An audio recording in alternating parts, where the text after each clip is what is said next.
Hey guys, Fox here. Got a lot of game gots to get through pretty much for the month of December. So let's start it off with this awesome piece here. And that's I finally got a boxed Super Nintendo. Something I've been looking for a long time.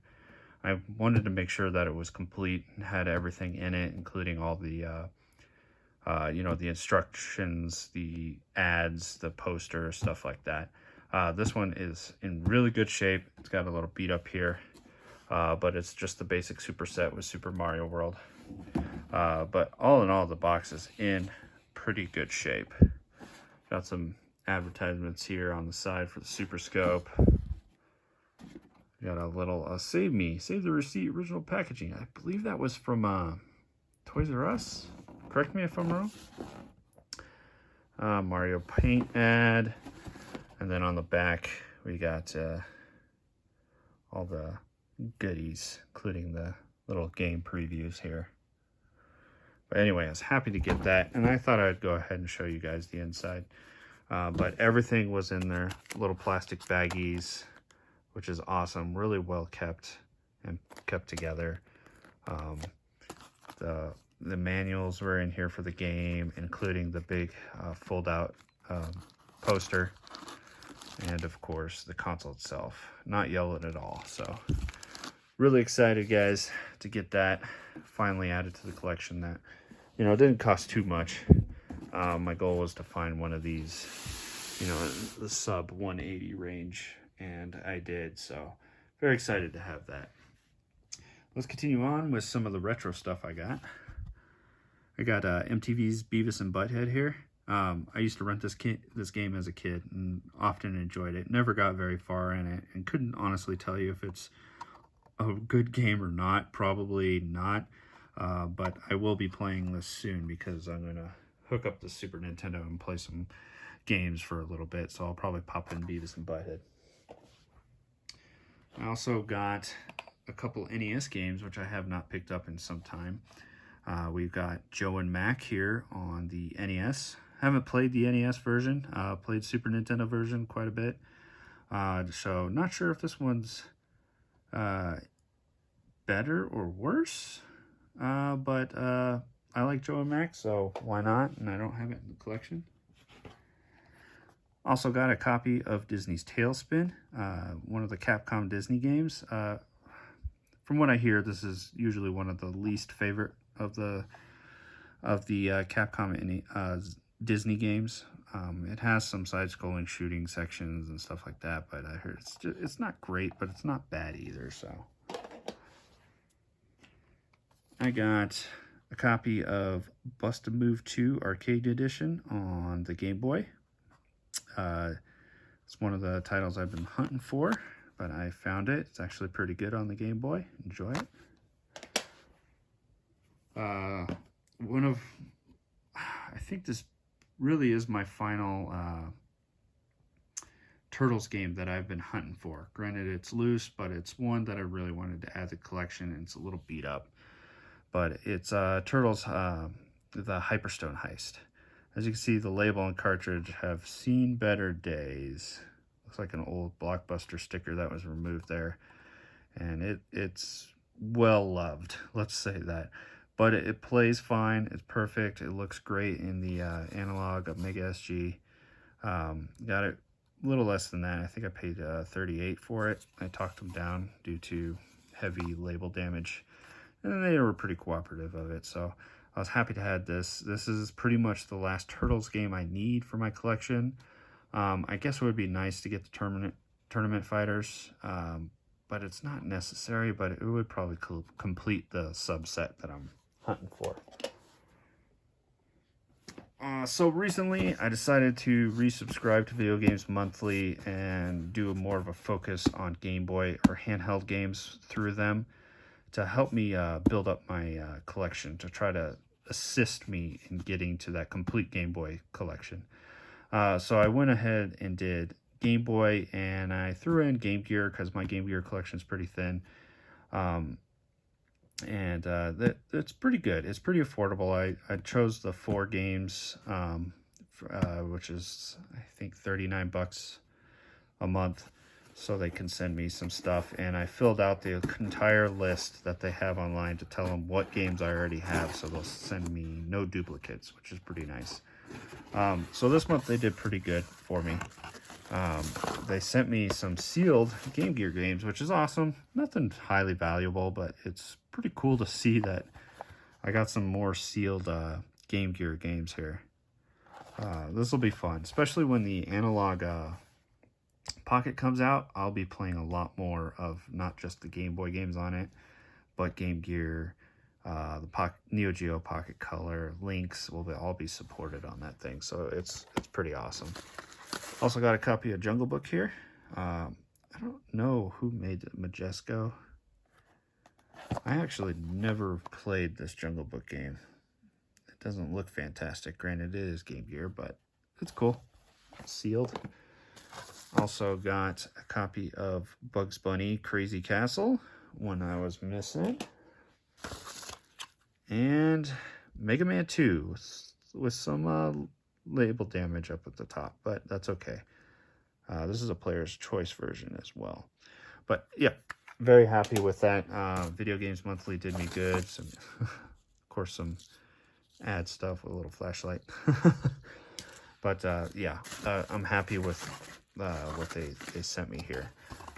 Just so you know, every once in a while, they make sure you get your value out of it. So even if you only pay for like 3 or 4 games, and the games they packed in weren't up to standard for that value, they will throw in extra games. So anyway, enough of that.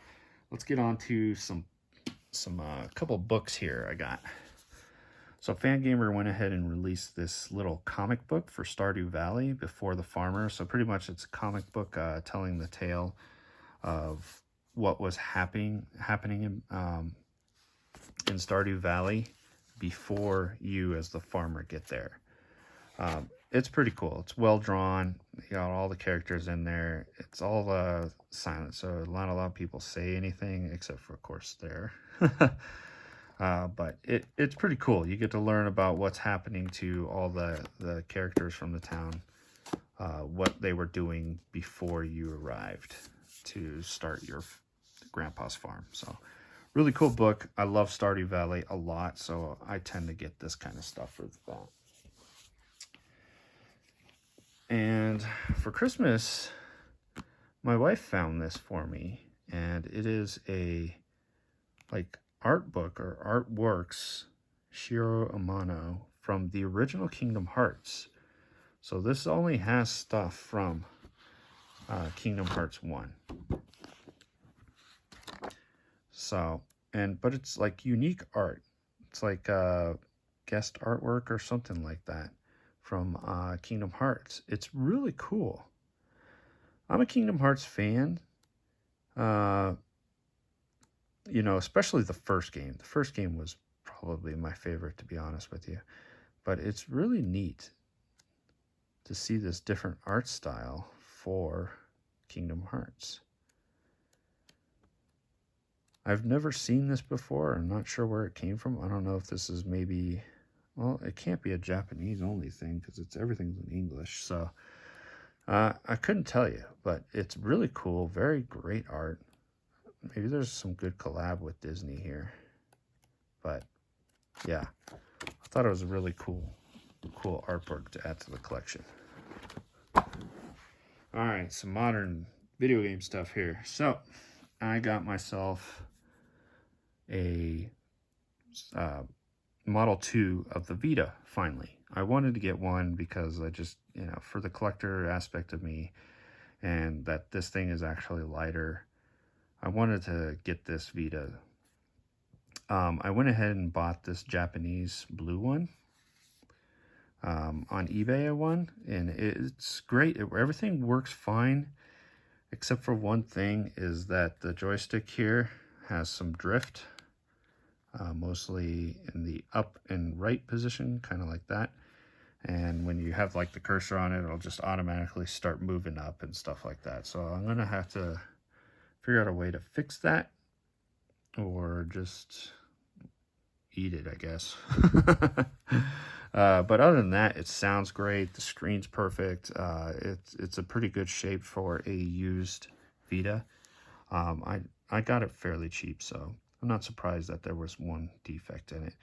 Now, granted, this is still playable as long as I keep my thumb on this and I'm using it. It won't drift. But yeah, got that. All right, we got some Switch games here. One that I really want to play here soon, and that's Slate Aspire. This is a card-based rogue-like game. A lot of people are praising this from last year. Looking high on some people's lists of Game of the Year and stuff like that. But I'm looking forward to it. It's going to be a lot of fun. I hear it is a good pick up and play game that you don't have to remember exactly what you're doing type of stuff. All right. Here we go. I got the Baldurs Gate and Baldurs Gate 2 Enhanced Edition on the Switch. I figured this would be actually a pretty good collection to have on the Switch, because these games would probably be fun and perfect for the Switch's screen. So in handheld mode, these would be fun. I think this is going to be one of those games that I could take with me on a trip and just enjoy it for what it is on the plane and while I'm gone. It'd be great. And let's see here. We've got... I picked up Steamworld Quest, Hand of Gilgamesh. Or is it Gilgamesh? Whatever. I love Steamworld Art. So playing Steamworld Heist and Dig, when I heard about this RPG, if you will, I was really excited about it. I was going to download it, and then I got an email from Super Rare saying that, hey, we're doing a print run of it. So I was like, hell yeah. So I picked this up. And it's a card-based RPG. Kind of similar in vein to what Slate Aspire is. So looking forward to giving this one a shot too whenever I get to it. As you can see, there's going to be a lot of games coming up here that who knows how many of these I'll actually get around to playing. One that I really want to play, and it has been on my my backlog, high on my backlog for quite a long time, and that's The Witcher 3 Wild Hunt. Here's the complete edition on the Switch. Excited that I own the original Witcher 3 on the PS4. It's not the complete edition. It doesn't have any of the DLC or anything like that, but I think I would like to play this on the Switch. That way, if I want to play on the go or in the bed, this will be perfect. Includes Hearts of Stone, Blood and Wine, plus 16 DLCs, whatever that is. Maybe cosmetic stuff or something like that. I heard it's not graphically high. Granted, that's because it's on the Switch. But I hear it runs just fine, which is pretty cool. I'm excited that they were able to get this game on the Switch. Now, as you guys saw in my last Game Gods video, well, maybe you saw, I picked up an Xbox One. Finally. So I was thinking about it, and so on my Christmas list, I just loaded it up with a bunch of Xbox One exclusive type games. So I got a stack here to start the collection. First thing I wanted to get on the system, even though I do have this on the Switch digitally, but I wanted the physical copy. It's Ori and the Blind Forest, the definitive edition.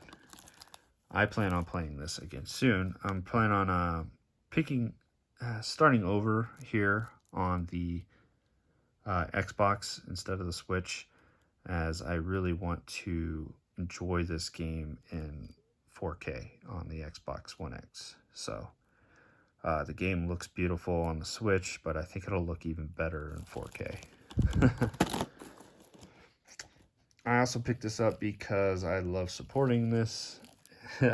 I got another copy of Stardew Valley. This is the collector's edition on the Xbox. I have this for the PS4, but I will support Concerned Ape in any way I can and get every version of Stardew Valley that I can. Love this game. It is probably one of the most relaxing games I've ever played. And I've been playing it for 4 years now. I will start up a new farm anytime and enjoy myself. So if any of you want to play some Stardew Valley with me, let me know.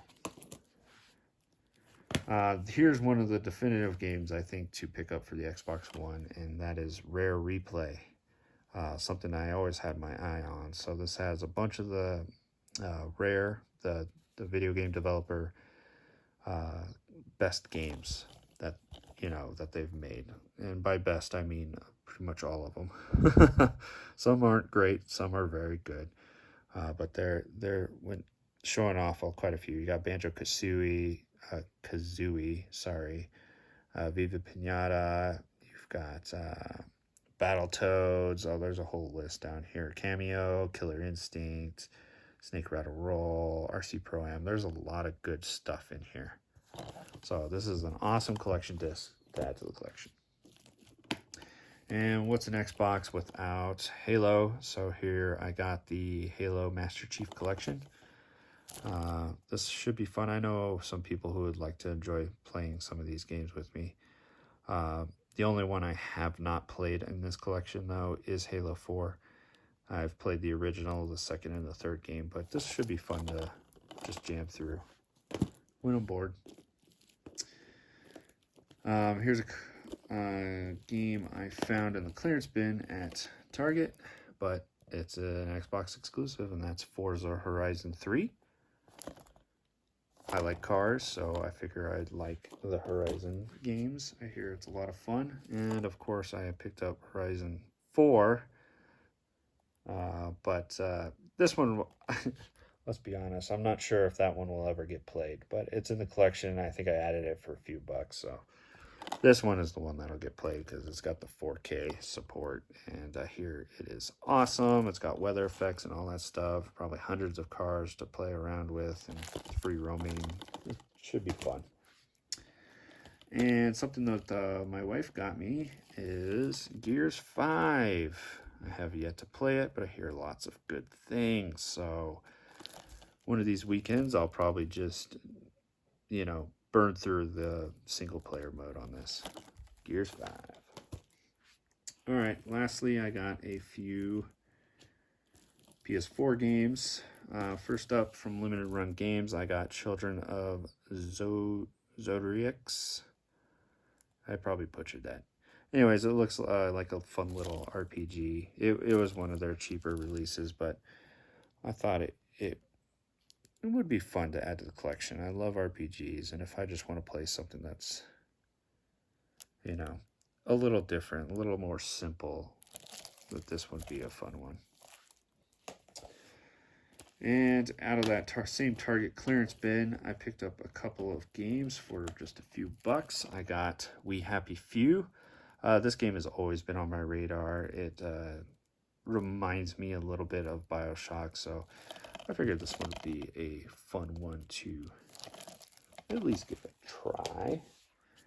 And also a game that a lot of people seem to enjoy, but I've never been into this series, but at a few bucks I went ahead and picked it up, and I'll give it a fair shot. But it's Monster Hunter World.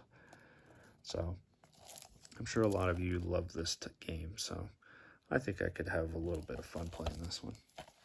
All right, guys, there you have it. Huge pickups. And now I got to put it all away. Anyways, guys, thanks for watching.